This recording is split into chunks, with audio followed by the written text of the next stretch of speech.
Yo tout le monde, c'est Batifoot, on se retrouve sur une nouvelle vidéo débrief d'un autre match de l'équipe de France contre la Colombie, match amical avant la prochaine Coupe du Monde 2026. Donc petit débrief à froid maintenant du match, donc ça va être très rapide. Sur cette équipe de France bis, hein, c'était vraiment une équipe de France B pour le coup. J'ai vu pas mal de Colombiens sur les réseaux justement dire ah ouais ils nous respectent pas, ils mettent l'équipe B, tout ça, on va leur montrer qui on est, machin, bidule. Ce qui était un peu drôle du coup quand on a vu le score 3-1 pour l'équipe de France. Alors tout d'abord les notes, donc c'est les notes de l'équipe relayées par ActuFoot sur Twitter. Donc avec 8 pour Thuram et Lacroix, 7 pour Cherki Akliouche Doué, 6 pour Kanté, Kaloulou, Samba, Hernandez et 5 pour Warren Zaïre et Lucas Digne. Or je suis plutôt d'accord sur la plupart des notes sauf une où je suis pas trop d'accord, c'est Zaïre où je l'aurais mis à 6 moi plus quand même, j'aurais mis un peu plus haut, je trouve qu'il a fait plutôt un bon match. Thuram, top match en pivot, je crois que c'est son premier très gros match avec l'équipe de France en vrai en 33 sélections. C'est son troisième but aussi en équipe de France. Enfin, il marque, il fait une passe D, si je dis pas de bêtises, enfin la passe aussi, il fait une passe D. Donc très bon match de Thuram, il a joué en pivot, il a été très bon grâce à son jeu de corps. Donc franchement, enfin, peut-être qu'il va enfin lancer sa carrière en équipe de France. Lacroix, une surprise de la liste, enfin une surprise, il n'était pas dans la liste de départ, vu que Saliba était blessé, Lacroix était appelé. Tous ceux qui regardent la première ligue savaient que Lacroix est trop fort à Crystal Palace, il fait vraiment une top saison, c'est un top défenseur. Ça fait plaisir de le voir à ce niveau-là, franchement j'espère, enfin, vu ce qu'il a montré, il mérite de la Coupe du Monde, est-ce qu'il aura de la place? Ça je suis moins sûr, mais en tout cas, s'il y a un blessé, au moins on est serein avec Lacroix derrière en tout cas. Pour Cherki 7, je trouve que c'est peut-être un peu élevé.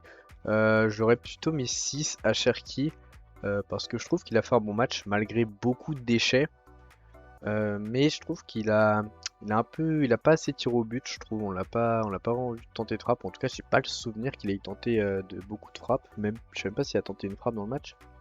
Donc je trouve qu'il a manqué un peu de tenter. Tenter, mais par contre, Cherki, qu'est-ce que j'adore quoi. Qu'est-ce que c'est fort ça.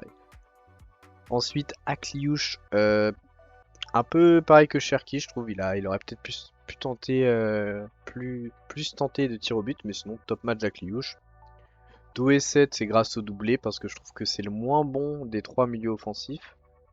Ouais, je considère que les trois là, c'était trois milieux offensifs, ça permutait, ça redescendait, c'était vraiment agréable à voir. Donc ouais, je trouve que Doué, heureusement qu'il a son doublé, parce que le match est moins bon que celui de Cherki Akliouche. Mais il met son doublé, et sans lui, on gagne pas le match. Pour Kanté, j'ai rien à dire, Kanté est trop fort, hein, il a 35 ans là depuis hier, mais ça reste le top joueur qu'il était quoi. Il a rien perdu de son niveau, c'est de folie, c'est comme le bon vin, il vieillit bien. Kaloulou, très bon match, il m'a surpris. Je suis pas trop la Serie A ni la Juve, donc je regarde pas trop ce qu'il fait à la Juve. Mais très solide, très bon match de Kaloulou, surtout qu'il me semble qu'il peut jouer aussi en centrale, donc très polyvalent en plus, très bien. Samba, bah, il a pas eu grand chose à faire. J'ai pas le souvenir qu'il nous sorte une grosse parade. Il a fait deux trois parades, je crois, mais sans éclabousser. Le but, bah, il peut rien faire en vrai. Le but c'est de la Colombie, il peut pas trop grand chose. Solide, on va dire, dans l'ensemble. Lucas Hernandez, bon match plutôt, j'ai trouvé. Il a fait une petite erreur de relance en début de match, il me semble. Il sauve aussi un but. Il sauve aussi un but où il y a un Colombien derrière lui qui peut mettre un petit tapin et lui il touche le ballon. C'est au début du match aussi. Donc match solide dans l'ensemble, j'ai bien aimé. Warren, j'ai trouvé très bon match, du coup comme j'ai dit je l'aurais mis 6. Et Lucas Digne, 5, ouais. 5, il a un peu manqué de centre. Ce qu'a fait le centre d'Akluche qui fait, Lucas Digne aurait pu en tenter 2-3. Je n'ai pas le souvenir qu'il ait beaucoup tenté des centres. Il en a tenté quand même quelques-uns, mais pas assez je trouve pour sa qualité de centre, surtout qu'on avait Thuram dans la surface, donc là c'était un match où il fallait tenter des centres justement. Donc dans l'ensemble j'ai trouvé la prestation de l'équipe de France très bonne. On a plutôt fait un très bon match. Limite, on a été meilleur que contre le Brésil, j'ai trouvé. Donc c'est assez plaisant. On avait vraiment bah, les trois milieux offensifs, les trois là, Cherki avec les joueurs qui ont fait qui ont fait le jeu quoi. Ils ont pris le jeu à leur compte et ils ont tout déchiré. C'était vraiment très très agréable à voir. Donc on parlait de Kanté tout à l'heure, Didier Deschamps l'a dit, hein, N'Go Kanté c'est rien au soleil, machin. C'est une sacrée relation. Il avait le brassard hier, trop fort. C'est encore un pilier de cette équipe. Pas forcément par la voix, mais plus par son comportement, sa dalle, sa qualité de jeu, franchement, ça doit être un exemple pour tous les autres milieux de terrain de cette équipe.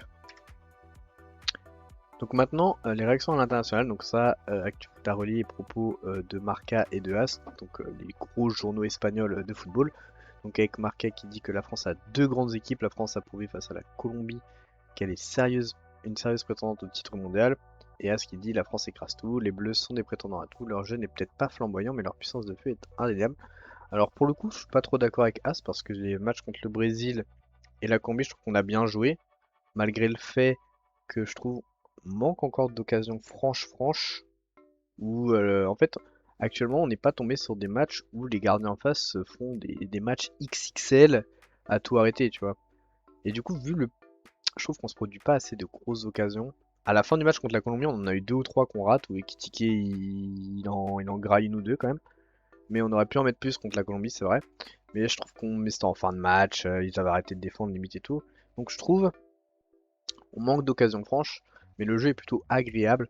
Au début, tout le monde avant la compo avait dit au début du match hier, ouais bon, on joue avec l'équipe B, comment tu veux que Cherki fasse un bon match avec les mecs qu'il est autour. J'ai vu des gens dire ça sur Twitter, au final ça aura bien fait fermer leur bouche parce que on a vraiment une deuxième équipe très forte. Alors de là à dire qu'on a une équipe B et C qui peuvent être champions du monde comme Meunier a dit, je suis pas d'accord, hein, faut pas abuser non plus. Mais en tout cas on a deux très belles équipes. Et enfin, le gros point noir, je trouve, de ce rassemblement, c'est Kamavinga, pour le coup, qui, a dit de pas être équipe de France A ou B, c'est erreur générale, le signal de stress parce qu'il n'était pas titulaire pour ce deuxième match où il a fait jouer un peu les réservistes. Enfin, les réservistes, les remplaçants du premier match. Donc, le premier match c'était plus l'équipe type et là c'était les remplaçants qui jouaient. Et lui, et c'est pareil pour Colomani, les deux, ils n'ont pas été titulaires sur les deux matchs. Donc c'est les deux seuls joueurs de champ qui n'ont pas eu une titularisation sur les deux matchs. Hors Lucas Chevalier qui est le troisième gardien. Et quand ils sont rentrés, c'était cataclysmique quoi. Les deux. Plus Kamavinga que Colomani je trouve. Parce que Kamavinga il est dans le milieu de terrain donc il touche plus de ballons machin. Colomani a fait pas mal d'erreurs je trouve et on l'a pas du tout vu au final à part dans ses erreurs. Mais par contre Kamavinga, sa nonchalance, on dirait qu'il avait pas envie d'être là. Tu lui faisais la passe, il la rendait à la Colombie, contrôle de balle approximatif, j'ai pas du tout aimé, alors que c'est un joueur que j'adore. Moi, j'ai toujours trouvé que s'il était à son prime, il était meilleur que Chouamini, par exemple. J'adore ce joueur, il a une qualité technique bien au-dessus de la moyenne, il a une qualité pour récupérer des ballons, enfin, il est au-dessus de la moyenne. Mais il a pas envie quoi. Alors je sais pas si mentalement en ce moment ça va pas, ou je sais pas si au Real ça lui plaît pas, mais même Pitarch au Real il lui passe devant quoi. Donc franchement c'est un peu triste parce que ça fait 6 ans qu'il est en équipe de France. 6 ans qu'on se dit qu'allez, il va passer le cap et plus on avance, moins il le passe j'ai l'impression. Donc c'est le seul point négatif je dirais de ces deux matchs au final, c'est Kamavinga et Colomoni. Colomoni qui a peut-être perdu sa place à la Coupe du Monde sur ce rassemblement. Kamavinga, ça m'étonnerait qu'il ait perdu sa place, je pense, surtout qu'il peut jouer latéral gauche en dépannage. Mais en tout cas, je pense que Colomani n'ira pas au mondial. Ciao bye, c'était Batifoot, on se retrouve pour une prochaine vidéo. Bye bye.